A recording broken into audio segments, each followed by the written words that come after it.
നമ്മുടെ ജീവിതത്തിലെ എല്ലാവിധ നേട്ടങ്ങൾക്കും എല്ലാവിധ അനുഗ്രഹങ്ങൾക്കും കാരണമാകുന്ന, അടിത്തറയാകുന്ന, അടിസ്ഥാനമാകുന്ന ഒരു സ്വലാത്തുണ്ട്. മുത്തുനബിയുടെ മേൽ ആ സ്വലാത്ത് പതിവാക്കിയോ നിങ്ങളുടെ ജീവിതത്തിൽ നിങ്ങൾ വിജയിച്ചിരിക്കും. പുറത്ത് നല്ല കോരിച്ചൊരിയുന്ന മഴയാണ്. എൻ്റെ മനസ്സ് ആദ്യം ഓടിപ്പോയത് അന്ന് മദീനയിലേക്കാണ്. ലോകത്തിന്റെ രാജാവ് അന്തി ഉറങ്ങിയത് ഒരു ഈന്തപ്പന ഓല കൊണ്ടുണ്ടാക്കിയ മഴ പെയ്താൽ ചോർന്നൊലിക്കുന്ന ഒരു ചെറ്റക്കുടിലായിരുന്നു.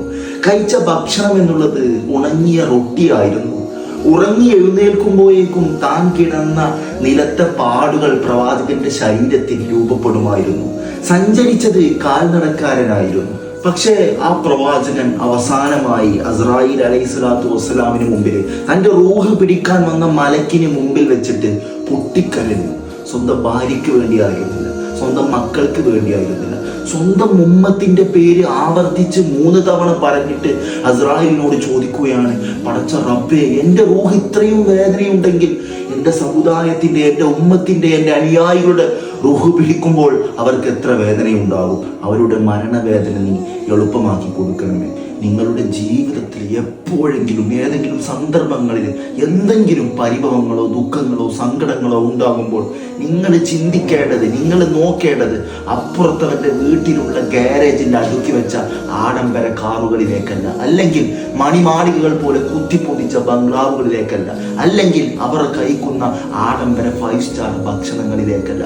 അങ്ങ് മദീനയിൽ അന്തി ഉറങ്ങുന്ന, നമ്മയോർത്ത് പൊട്ടിക്കരഞ്ഞ 63-ാം വയസ്സിലും അസ്രായിലിന്റെ റൂഹ് പിടിക്കാൻ മുമ്പിൽ വന്നപ്പോൾ ഉമ്മത്തി ഉമ്മത്തി ഉമ്മത്തി, എൻ്റെ സമുദായം, എൻ്റെ സമുദായം, എൻ്റെ സമുദായം എന്ന് പറഞ്ഞ് നമ്മെ ആലോചിച്ച് വ്യാകുലിതനായ ഒരു പ്രവാചകൻ അങ്ങ് മദീനയിൽ അന്തി ഇറങ്ങുന്നുണ്ട്. ആ പ്രവാചകന് കിടന്നുറങ്ങാൻ നല്ലൊരു വീടുണ്ടായിരുന്നില്ല, നല്ലൊരു വാഹനം ഉണ്ടായിരുന്നില്ല, നല്ലൊരു ഭക്ഷണം ഉണ്ടായിരുന്നില്ല, നല്ലൊരു വസ്ത്രം ഉണ്ടായിരുന്നില്ല. എങ്കിലും ഈ ലോകം തന്നെ പടക്കാൻ കാരണക്കാരനായ പരിശുദ്ധമായ ഖുർആനിൽ അല്ലാഹു സുബ്ഹാനഹു തആല അഭിസംബോധന ചെയ്തതുപോലെ തന്നെ ഈ ലോകം തന്നെ പടക്കാൻ കാരണക്കാരൻ അങ്ങയാണ് പ്രവാചകരെ.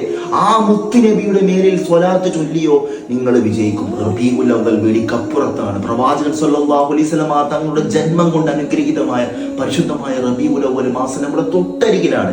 ഇബ്രാഹിമിയ സ്വലാത്ത് നിങ്ങൾ കേട്ടിട്ടുണ്ടാവും. നിസ്കാരങ്ങളിലെല്ലാം അത്തഹിയ്യാത്തെല്ലാം പതിവാക്കുന്ന ഇബ്രാഹിമിയ സ്വലാത്ത്. അതുപോലെ തന്നെ ഒരു തവണ ചൊല്ലിയാൽ തന്നെ 6 ലക്ഷത്തോളം നന്മ കിട്ടുമെന്ന്, 6 ലക്ഷം നന്മ ചെയ്ത പ്രതിഫലം അവന്റെ വലത് ഗ്രന്ഥത്തിൽ എഴുതപ്പെടുമെന്ന് പണ്ഡിതന്മാർ പഠിപ്പിച്ച സ്വലാത്തുൽ ഫാത്തിഹ, നിങ്ങൾ സ്ക്രീനിൽ കാണുന്ന സ്വലാത്ത്. ഇനി ഇതിനൊന്നും കഴിയില്ലെങ്കിൽ നോർമലായിട്ട് പ്രവാചകന്റെ പേര് കേൾക്കുമ്പോൾ നാം ചൊല്ലുന്ന സ്വലാത്തുണ്ട്, സ്വല്ലല്ലാഹു അലാ മുഹമ്മദ് സ്വല്ലല്ലാഹു അലൈഹി വസല്ലം. എന്തെങ്കിലും നിങ്ങളാൽ കഴിയുന്ന രീതിയിൽ സ്വലാത്ത് വർദ്ധിപ്പിക്കാൻ ശ്രമിക്കുക. നന്മ ആഗ്രഹിക്കുന്ന എല്ലാവരിലേക്കും വീഡിയോ ഷെയർ ചെയ്യുക. കൂടുതൽ വിവരങ്ങൾ എൻ്റെ യൂട്യൂബ് ചാനലിൽ ഞാൻ അപ്ലോഡ് ചെയ്തിട്ടുണ്ട്. റഹിമാനെ വിത്ത് യു എന്ന എൻ്റെ യൂട്യൂബ് ചാനൽ സന്ദർശിച്ചാൽ നിങ്ങൾക്ക് കൂടുതൽ അറിവുകളും കൂടുതൽ വിവരങ്ങളും തേടിയെടുക്കാം. ഇൻഷാ അല്ലാഹ്. അസ്സലാമു അലൈക്കും.